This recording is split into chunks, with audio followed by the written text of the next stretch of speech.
Thank you, and welcome back to the Briefcase, where we talk all things business, investing, and real estate. Today, we're going to be going on a topic in commercial real estate. This topic is office buildings. This is why they make fortunes or don't. Let's start with a simple question. How can two nearly identical office buildings, same city, same size, and same tenants, produce completely opposite outcomes? One prints millions in profit, while the other quietly bleeds cash until the bank takes it. Same asset class, same rules, completely different results. Today, we're breaking down office buildings in real estate, not just what they are, but how they actually work, how investors make money, and how they lose it, and why this sector is quietly becoming one of the most misunderstood opportunities in the entire market. No fluff, no textbook definitions, just the mechanics that actually matter. Let's get into it. At the surface level, an office building is simple, a structure where businesses rent space to operate. But financially, it's not a building, it's a cash flow machine disguised as architecture. Every square foot inside that building is either producing income or sitting there costing you money. That's it. And this is where beginners get it wrong. They focus on the building, not the income stream. Professional investors don't ask, is this a nice property? They ask, how predictable is the cash flow? And how much can I control it?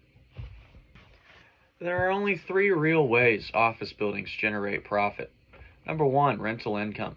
Tenants pay rent monthly, annually, sometimes even 5 to 10 year leases. This is your primary income. But here's the nuance. Not all rent is equal.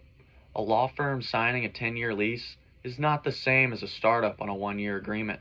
One is stability, while the other is volatility. Number two is appreciation. If your building produces strong income, its value increases. Why? Because commercial real estate is valued based on income, not emotion. Unlike houses, where someone might overpay because they like the kitchen, office buildings are priced based on math, cold, calculated math. And then number three, forced value creation. This is where the real money is made. You don't wait for the market to increase value. You create it. Raise rents, improve occupancy, and upgrade the property. Increase income equals increased value. Simple formula, massive implications. If you want to understand one concept in office real estate, make it net operating income. It's the building's income after expenses, before debt, and it determines everything because value is calculated like this. Value equals net operating income divided by cap rate. Let that sink in. If you increase net operating income, you don't just make more income. You increase the entire value of the asset. That's leverage. That's why investors obsess over operations, not aesthetics. Vacancy sounds simple. Well, it's not. A 10% vacancy rate doesn't just mean 10% less income. It often triggers lower perceived value, harder refinancing, and investor panic. And if it rises too high, you're no longer managing a building. You're managing damage control. Office buildings are categorized into three classes. Class A, new premium locations, high-end tenants, expensive to operate, stable but competitive. Then there's Class B, slightly older, good locations, value-add opportunities. This is where many investors play because you can improve them. Then there's Class 3. These are the older properties, lower rents and higher risk, but sometimes the highest upside if you know what you're doing. Here's something most people never think about.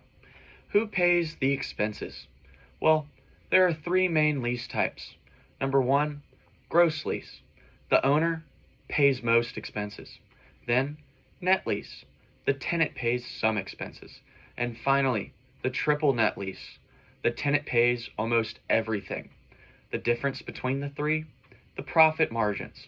A poorly structured lease can destroy returns. even if rent looks good on paper. Let's address the obvious. Most remote work has changed everything.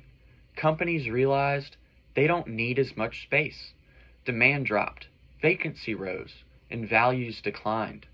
But here's the part most people missed. Markets don't disappear. They adjust. And when assets are misunderstood, that's where opportunity starts forming. And that opportunity is distressed office buildings. Owners who bought at peak prices now facing declining income and rising interest rates. They're being forced to sell, sometimes below replacement cost. This is where experienced investors step in, not to hold, but to reposition. Office to residential, office to mixed use, or office to medical space. This is called additive reuse, and it's turning fallen office buildings into profitable assets again. But it's not easy. Zoning laws, construction costs, financing challenges. This makes high complexity and a high barrier, and that high barrier means less competition. Most people assume investors just buy buildings, but not exactly. They structure deals using debt, which are loans, equity, which are investors, and partnerships, general or limited. They control huge assets with relatively small capital. That's leverage. Used correctly, that creates wealth, but used poorly, that creates disaster. The biggest mistake new investors make: they chase buildings instead of analyzing deals. They fall in love with the location, the design, and the potential, instead of focusing on numbers, cash flow, and risk. Professional investors don't buy buildings. They buy predictable outcomes. When interest rates rise, loans become expensive, cash flow shrinks, and property values drop. This is why many office buildings are struggling today, not because they're bad assets, but because the financial environment has completely changed. How wealth is actually built here. The strategy is simple, but not easy. 1. You buy underperforming assets. 2. You improve operations. 3. Increase NOI. 4. Refinance or sell.